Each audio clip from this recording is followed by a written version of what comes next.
안녕하세요. 소액으로 부동산 경매하기에 대해서 알아보도록 하겠습니다. 먼저 사례 물건을 하나 보겠는데요. 경기도 부천시 역곡동에 있는 오피스텔 경매 물건이 되겠습니다. 최초 감정가 1억 4,600만 원의 물건이 유차를 거듭하여 3분의 1 수준인 5천만 원대까지 떨어진 물건인데요.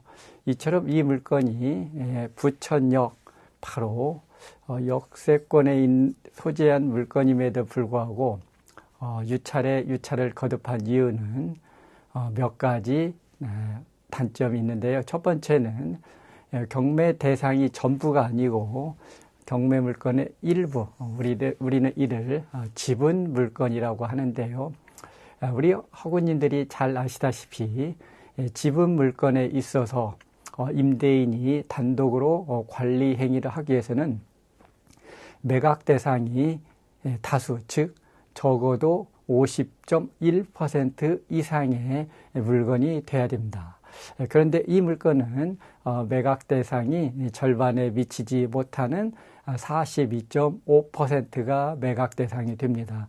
결국 이 물건은 그 누군가가 낙찰을 받더라도 단독으로 이 낙찰받은 부동산을 전체를 임대 또는 사용 수익에 제약이 있게 됩니다. 즉 나머지 지분권자들과 추가적인 협상이라는 기나긴 과정이 필요한 것이죠.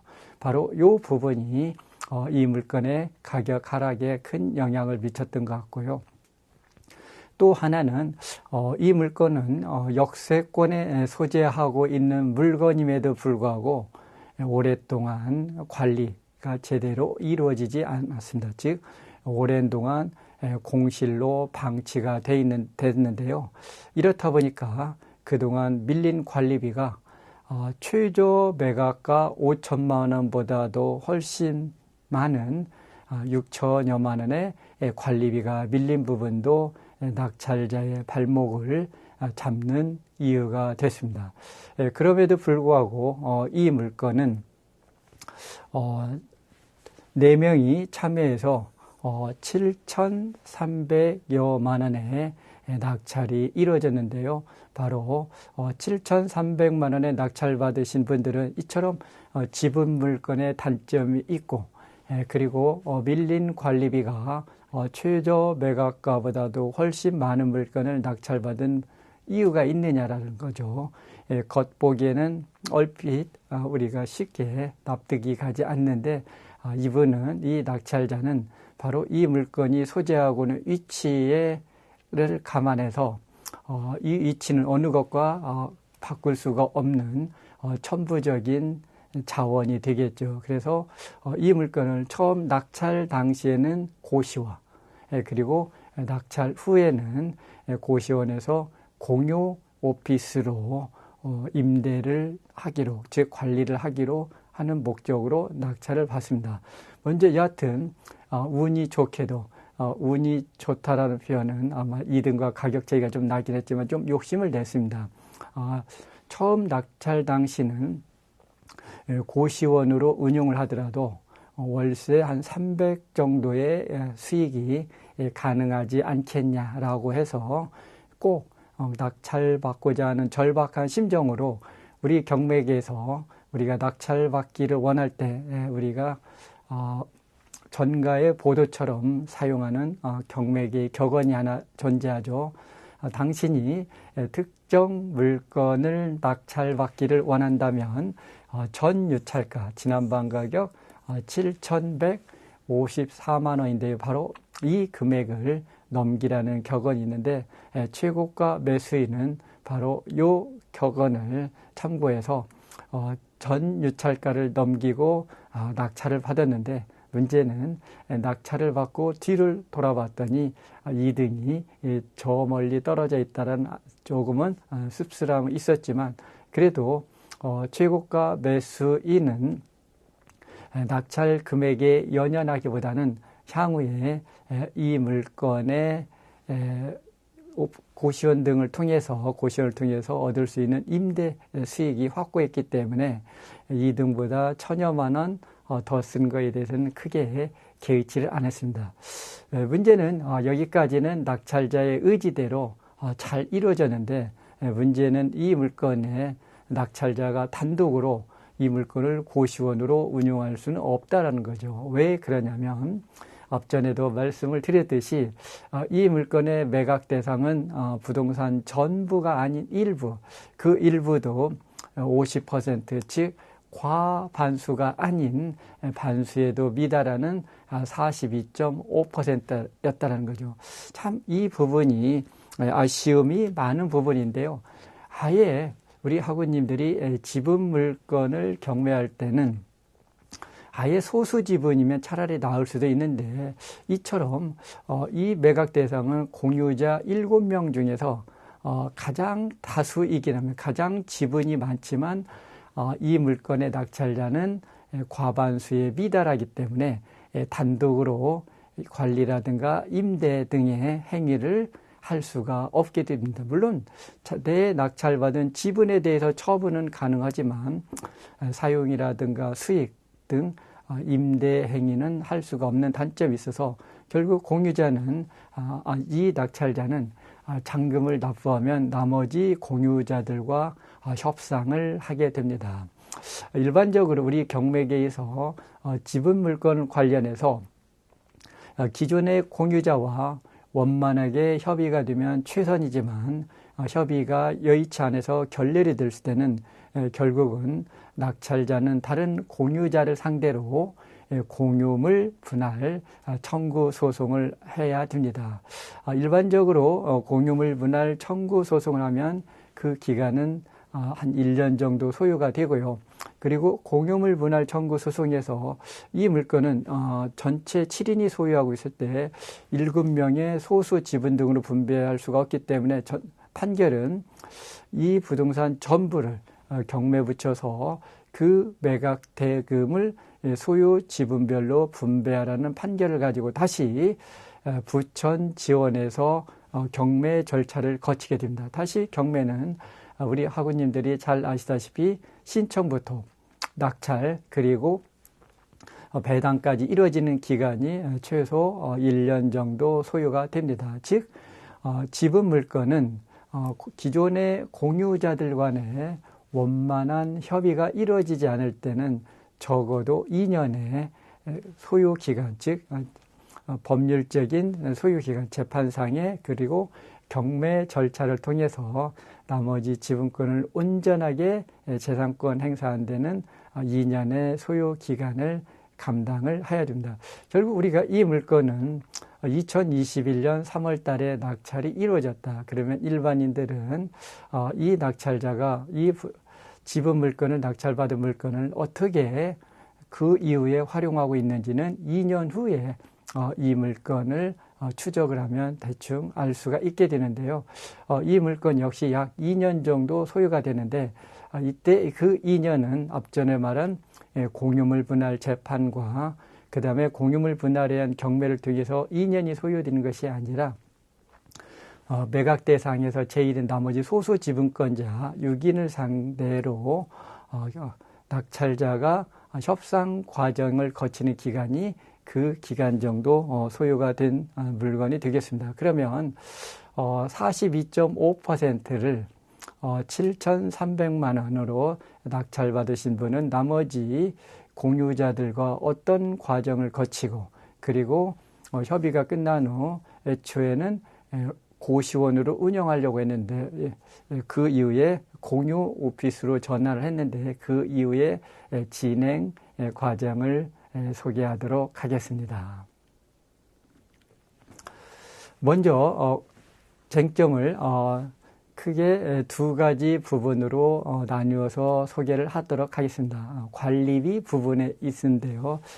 우리 학우님들이 잘 아시다시피 기존의 점유자들이 또는 소유자들이 관리비를 밀려놓은 경우 그 밀린 관리비를 낙찰받은 최고가 매수인이 부담하는 영역은 지난 2001년과 2006년에 두 번의 대법원 판결을 거쳐서 이제는 낙찰자는 관리비 중 전유 부분과 공용 부분을 나눠서 낙찰자는 공용 부분만 부담하고 다시 공용 부분은 원금과 이자로 이루어졌는데 그 공용 부분에 낙찰자는 원금만 부담을 하게 됩니다. 그리고 민법 163조의 채권의 소멸시효 규정을 요 관리비에 준용을 하면 관리비는 매월 납부하는 채권이기 때문에 소멸시효 중 단기에 해당이 돼서 관리비 채권의 소멸시효는 3년이 되겠습니다. 대법원 판례와 민법의 규정을 준용하면 낙찰자는 전체 밀린 관리비 6천만 원을 모두 부담하는 것이 아니라 이 6천만 원 중 공용 부분, 다시 공용 부분도 10년 동안의 연체료가 발생하기 때문에 이 연체 비용은 부담하지 않고 다시 10년의 공용 부분 원금도 민법 163조 규정을 준용하면 낙찰자가 잔금을 낸 날로부터 3년분만 부담을 하게 됩니다. 즉 이걸 감안해서 입찰자, 즉 최고가 매수인은 실제 관리단에서 그동안 밀린 돈은 6천만 원이지만 그중 절반에 가까운 3천만 원 정도는 부담할 수 있겠다라는 전제에서 응찰을 합니다. 그리고 낙찰이 되면 최고가 매수인은 실제 관리비 내역을 열람을 할 수 있게 되죠. 실제 열람한 결과 아까 그 부분, 즉 공용 부분의 3년분의 원금은 약 2,600만 원이 됩니다.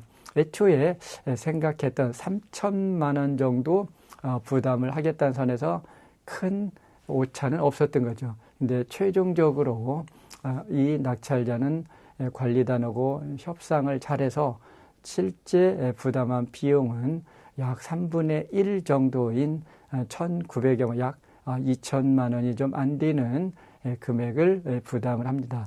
애초에 6천만 원이 밀려 있지만 그 중에 절반인 한 3천만 원 정도는 충분히 부담할 수도 있겠다 했는데 그 금액에서 약 1,000만 원 정도 좀 덜 되는 1,000만 원이 좀 넘는 금액을 최종적으로 부담합니다. 즉 낙찰자는 일단은 관리비 부분의 첫 단추를 잘 깨웠고요. 그 다음에 두 번째, 낙찰자가 받은 이 물건은 근 10년간 관리가 안 돼 있습니다. 그러다 보니까 여기는 이제 두 가지 숙제가 기다리고 있는데, 하나는 나머지 공유자들 중에 일부를 매입을 해서 전체 지분을 절반을 넘기는 그런 과정을 거쳐야 되고요. 그리고 그 절반이 넘는 순간 낙찰자는 비록 전체 지분을 확보하지 못할지라도 단독으로 이 물건의 관리 행위를 할 수가 있게 됩니다. 즉 낙찰자는 낙찰 후에 생각을 바꿔서 고시원보다는 공유 오피스가 더 이 물건의 입지 등을 감안했을 때는 더 유망하다라고 판단하고 공유 오피스로 이 물건을 전환하기로 마음을 정합니다. 낙찰자는 기존의 공유자들과 일부자들과 결국은 쉽지만 또는 어렵지만 쉽지 않은 협상 과정을 거쳐서 최종적으로 7,500만 원을 들여서 나머지 지분을 인수를 하게 됩니다. 낙찰가에 근접한 비슷한 금액선에서 나머지 지분을 인수를 하게 되죠. 즉 나머지 지분을 인수함으로 인해서 낙찰자는 단독으로 이 물건의 리모델링이 가능합니다. 이 리모델링은 전체 평수가 실평수가 60평이 되는데요. 이 60평이 돼 평당 리모델링 비용이 200만 원 정도, 내부 시설은 아주 고급스러운 자재로 시설을 하게 되는데 그 비용으로 약 평당 200만 원에서 1억 2천만 원이 소요가 됩니다. 그러면 이 물건의 낙찰자의 총 투자 금액은 낙찰 대금과 관리비가 약 한 1억 4천여만 원 들고요. 그리고 리모델링 비용 등으로 1억 2천만 원, 그리고 관리비 부담 비용 약 2천여만 원 정도에서 약 3억 원 정도가 들어갑니다. 3억 원을 들여서 여기는 공유 오피스 10실을 구매했는데요. 상주 수익이 매월 최소 400에서 500만 원 정도, 실당 40에서 50만 원 정도 책정을 했기 때문에 상주 부분에서 400에서 500 정도, 그 다음에 비상주는 월 3만 원 정도 책정을 해서 200에서 3만 원의 수익이 나옵니다. 그래서 매달 적게는 한 600에서 많게는 800만 원 내외의 투자 수익을 얻고 있는데요. 낙찰된 금액은 7,300만 원. 물론 나머지 지분을 인수하고 그리고 밀린 관리비에 대한 추가 비용, 그리고 공유 오피스에 대한 리모델링 비용 등이 들어가서 총 투자 금액은 3억대가 되지만 3억을 투자해서 매달 최소 600만 원 이상의 임대 수익을 얻을 수 있는 핫한 물건으로 둔갑을 하게 됩니다. 다음은 소액으로 토지 투자 물건 사례를 하나 소개하도록 하겠습니다. 경기 포천시 가산면 도로가 약 50평이 600만 원의 경매가 나옵니다. 우리가 일반적으로 도로 물건은 특수한 이해관계인들이 아니면 낙찰을 받기가 어렵죠. 즉 무슨 얘기냐, 도로 물건은 여느 물건에 비해서 유찰이 잦게 되는데요. 이 물건의 도로 부분의 지번들을 상세히 보면 바로 짙은 색으로 표시된 부분이 되겠는데요. 이 물건은 제가 보니까 이 물건에 관심 있는 분은 딱 두 분으로 국한이 될 수 있을 것 같아요. 하나는 바로 이 13번지 토지 소유자가 이 도로를 확보하는 순간 맹지가 바로 이 도로에서 이 낙찰 물건을 통해서 진입로가 확보가 되기 때문에 아마 13번지 소유자가 이 물건에 가장 관심을 갖고요. 그 다음에 두 번째로 이 물건에 관심을 가지고 있는 소유자들이 바로 이 땅의 소유자가 되겠습니다. 두 번째 관심이 있는 분은 이 물건을 현재는 이중 맹지가 되는 거죠. 이 물건에 대해서 최소 가장 좋은 거는 이 14번지 땅에 진입로를 확보하는데 사실 진입로 부분이 확보하려면 이 땅의 사용을 많은 부분이 필요로 하고요. 그래서 이번에 경매 나온 물건을 낙찰을 받으면 요 부분을서 진입로를 확보한다라고 하면은 맹지가 도로에 접할 수 있는 땅이 되겠습니다. 만약에 이 뒤에 있는 땅, 이 뒤에 있는 편의상 제가 2라고 표시를 하면 이 뒤에 있는 땅 소유자가 이 맹지를 이 도로를 확보하지 못하면 길을 내는 과정이 녹록지 않은데, 만약에 이참에 이 경매를 통해서 이 도로 부분을 낙찰을 받는다면 이 뒤에 있는 맹지의 길을 내는 부분의 경로가 훨씬 더 선택지가 넓어지기 때문에 아마 제가 이 물건에 관심이 있는 부분은 바로 13번지 땅 소유자이거나 13번지 땅의 배후에 있는 2번으로 표시된 땅의 소유자가 이 물건에 관심을 가질 수도 있다. 그래도 저는 이 물건은 최소 한 번 이상은 유찰이 되고 낙찰이 이루어지지 않을까 했는데요. 그런데 실제 사례에서 보면 지난 3월 달에 621만 5,600원의 첫 기일에 한 분이 들어와서 최저가에 한 100만 원 정도 더 높은 금액의 낙찰을 받았습니다. 그러면 과연 이 낙찰자는 제가 앞전에 얘기했던 1번 땅이나 2번 땅 소유자 중에 한 분이 유력하다라는 거죠. 만약에 그렇지 않다라면 아무짝에도 쓸모없는 땅을 비싼 가격에 낙찰을 받은 격이 되는데, 예상대로 이 물건의 최고가 매수인은 바로 어떤 분이었냐? 앞전에 얘기했듯이 바로 이 뒷땅에, 넓은 땅의 소유자가 낙찰을 받았는데요. 그러면 이 넓은 땅의 소유자는 어떻게 이 물건에 인연을 맺게 됐나? 그러니까 놀랍게도 바로 그분은 앞에 있는 도로 부분이 경매에 나오기 전에, 지난해 2023년 연초에 이 뒷땅을 경매가 아닌 공매로 낙찰을 받게 됩니다. 당시 공매로 나온 땅의 면적은 전체가 12,210평에 이르는 아주 큰 땅이 되는데요. 최초 감정가는 2억이 좀 안 되는 1억 9,100만 원 되는데, 바로 이 물건은 맹지이다 보니까 일반인들의 주목을 받지 못하고 절반 가격보다도 낮은 9,500만 원대까지 떨어지게 되자 바로 어느 분이 혼자 들어가서 최저가 선인 9,707만 원의 최고가 매수인이 됐는데요.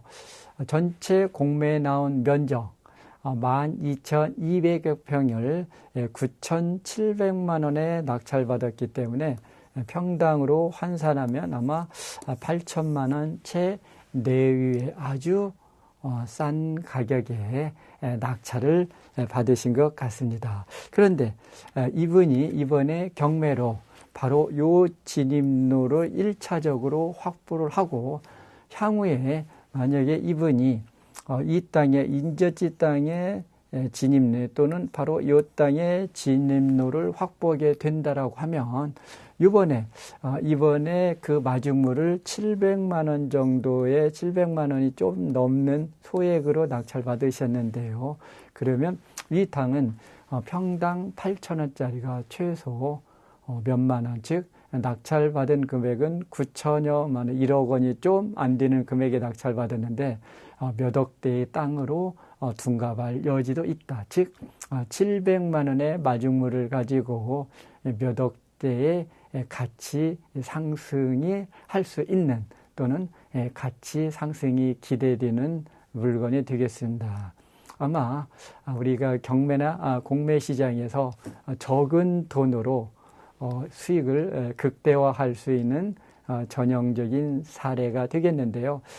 이 물건에 대해서 우리 학우님들과 나누는 우리는 시사점은, 우리는 경매 또는 공매에 대해서 영역을 굳이 나눌 필요는 없지 않나 생각을 합니다. 즉 내가 고양이를 기르는 목적이 쥐를 잡는 목적이라면 굳이 신고양이, 검은 고양이를 따질 이유는 없다. 즉 색깔이 어떻든 흰색이든 검은색이든 쥐를 잘 잡는 고양이가 나한테는 예쁜 고양이가 될 수 있다는 거죠. 즉 저나 우리 학우님들은, 저는 수업 시간에 경매론을 소개를 하지만 우리 학우님들은 경매와 공매 시장을 아우러서 두루 널리 살펴보고 관심을 가지면 바로 이와 같은 우리가 소액으로 수익을 극대화할 수 있는 사례들을 접할 수가 있게 되겠습니다. 그 이유는 은행의 이자 빚을 부담하기가 어려우신 분은 사실 세금 역시 밀릴 확률도 높다라고 보고요. 그래서 경매 물건과 공매 물건을 아우러서 살펴보시는 게 좋고요. 검색하는 게. 그리고 또 하나, 똑같은 물건이 경매와 공매에 동시에 나올 수도 있습니다. 왜 그러냐면 경매를 진행하는 기관과 공매를 주관하는 기관은 근거 법률과 담당 기관이 다르기 때문에 별개의 절차를 통해서 진행이 되고요. 이런 경우에는 누가 먼저 경매 또는 공매에 나와서 낙찰 나왔느냐가 중요한 것이 아니고, 누가 먼저 낙찰 받았냐도 중요한 게 아니고, 최종적으로 누가 먼저 잔금을 납부했느냐가 진정한 소유자가 되겠습니다. 만약에 경매를 먼저 낙찰받았는데 어느 분이 공매를 통해서 잔금을 먼저 냈다. 그러면 그분이 소유자가 되고요. 반대의 경우도 공매로 낙찰받은 물건의 잔금을 납부하기 전에 경매 최고가 매수인이 대금을 납부하면 경매 낙찰자가 소유자가 되겠습니다. 이 물건은 보시면 전자지본도에서 보면 인근에 골프장이 인근에 있고요. 아마 푸른솔 CC로 알고 있는데요. 골프장 인근에 있는 물건이어서 결국은 시간이 지나면 인근까지 개발 압력이 밀려온 것 같습니다. 시간의 문제지 그 언젠가는 바로 이 뒷땅의 땅에도 인근에도 개발 압력이 밀려온다. 그러면은 정말 700만 원의 도로가 향후에 큰 역할을 하는 날이 올 수도 있다라고 조심스럽게 생각을 해봅니다. 다음은 역시 이 지분이면서 농지가 경매에 나온 사례를 하나 소개하도록 하겠습니다. 경기도 안성시 원곡면에 있는 밭의 일부가 경매 나오는데요. 역시 3분의 1이 경매 나옵니다. 그러면 앞전에 우리가 부천의 사례에서 소개했듯이 3분의 1 지분을 낙찰자는 이 밭을 자기 용도에 따라서 단독으로 사용할 수는 없게 되겠죠. 아마 다른 기존의 공유자가 전부를 사용하겠죠. 그러면 그분한테 사용 수익의 3분의 1을 청구할 수는 있지만 이 밭을 온전하게 사용할 수는 없게 되죠. 즉 역으로 이야기하면 결국은 낙찰자는 이 물건의 이해관계인이 아니지만 기존의 경매에서 제외된 3분의 2의 소유자들은 이 물건과 특수한 이해관계인이 될 것입니다. 즉 밭 인근에 거주할 수도 있고요. 직접 밭을 경작할 수도 있게 되겠죠. 그러면 대개 이런 물건은 우리가 하나의 수순이 정해지죠. 3분의 1이 경매가 나왔다고 하더라도 기존의 공유자에게는 공유자 우선 매수라는 좋은 제도가 기다립니다. 그래서 대부분 이 물건은 절반 가격에 임박하거나 절반 가격 내외에서 기존의 공유자들이 우선 매수권을 행사하는 게 맞는데요.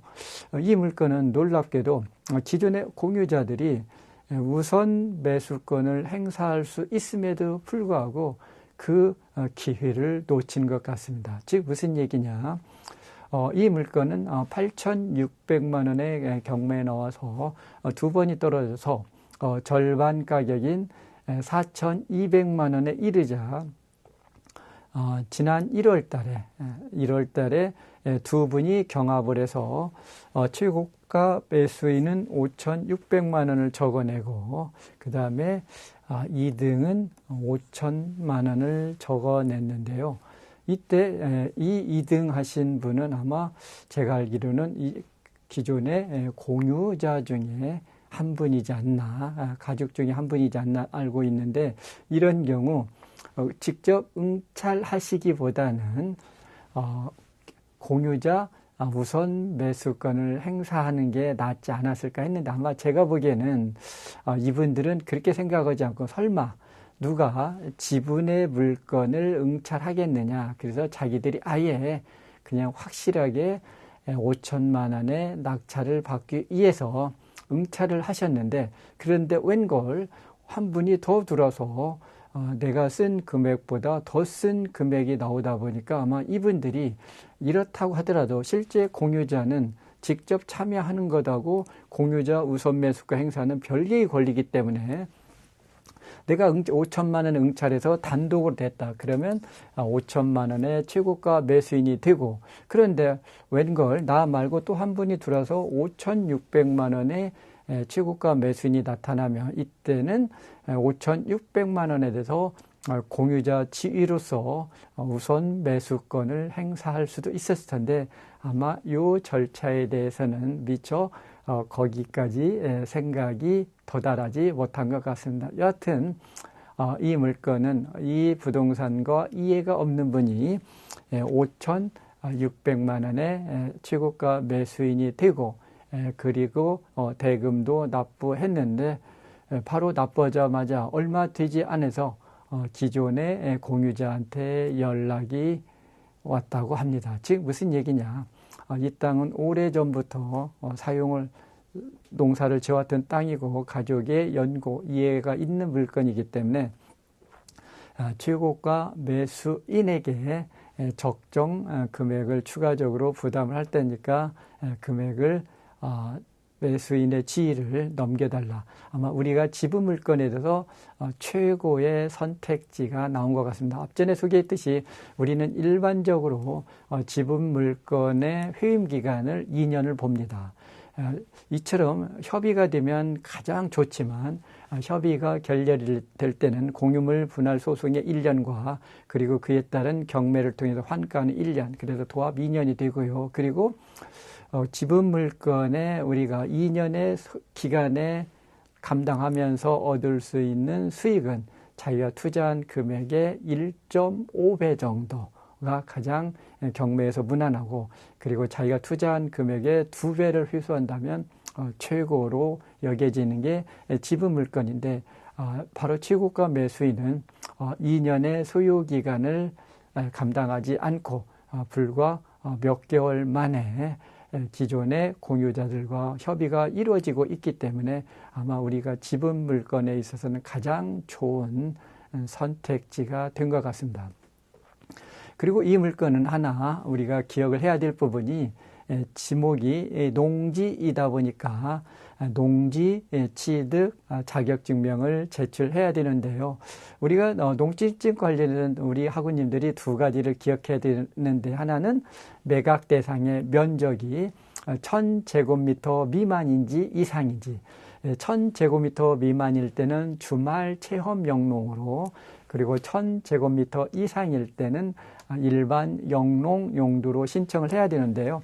이 물건은 전체 농지 자체도 580제곱미터로 주말 체험 영농인데 그 중에 3분의 1이기 때문에 이 물건은 생애 최초로 농지 경매를 참여하시는 분은 주말 체험 영농 용도로 농지 취득 자격증명 발급을 신청할 수 있고요.